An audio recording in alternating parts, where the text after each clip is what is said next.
মুক্তিযুদ্ধের রণাঙ্গনে মৃত্যুর মিছিলে দাঁড়িয়ে রক্ত দিয়ে লেখা স্পষ্টভাবে বলতে চাই, আইন শৃঙ্খলা রক্ষাকারী বাহিনীদের, আমাদের সেনাবাহিনীদের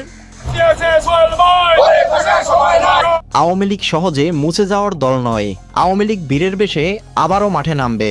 আওয়ামী লীগের এই করুণ দুঃসময়ে সোহেল তাজকে পাশে পেয়ে নতুন কর্মসূচির ঘোষণা দিলেন শেখ হাসিনা পুত্র সজীব ওয়াজেদ জয়। বিস্তারিত জানতে সম্পূর্ণ ভিডিওটি মনোযোগ সহকারে দেখতে থাকুন। আগামী 16ই ডিসেম্বর রাজপথ থাকবে আওয়ামী লীগের দখলে, এমনটাই ধারণা করছে রাজনৈতিক বিশ্লেষকরা।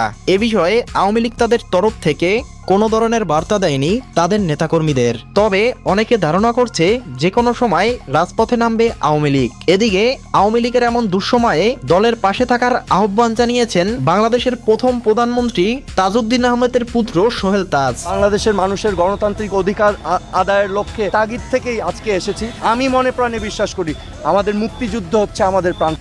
জানা যায় সোহেল তাজের এমন সিদ্ধান্ত দেখে ধন্যবাদ জানিয়েছে শেখ হাসিনা পুত্র সজীব ওয়াজেদ জয়। বাংলাদেশে যদি গণতন্ত্র নতুন বাংলাদেশ গড়ে তুলতে হয়, আওয়ামী লীগ ছাড়া সম্ভব না। আওয়ামী লীগ কোথাও যাবে না, আওয়ামী লীগ শেষ হয়ে যাবে না, আওয়ামী লীগকে শেষ করা সম্ভব না। প্রিয় দর্শক, দেশের বিষয়গুলো আপনি কিরকম দেখছেন জানিয়ে দিন কমেন্ট বক্সে। এছাড়া ভিডিওটি ভালো লাগলে একটা লাইক দিয়ে চ্যানেলটি সাবস্ক্রাইব করে পাশে থাকুন।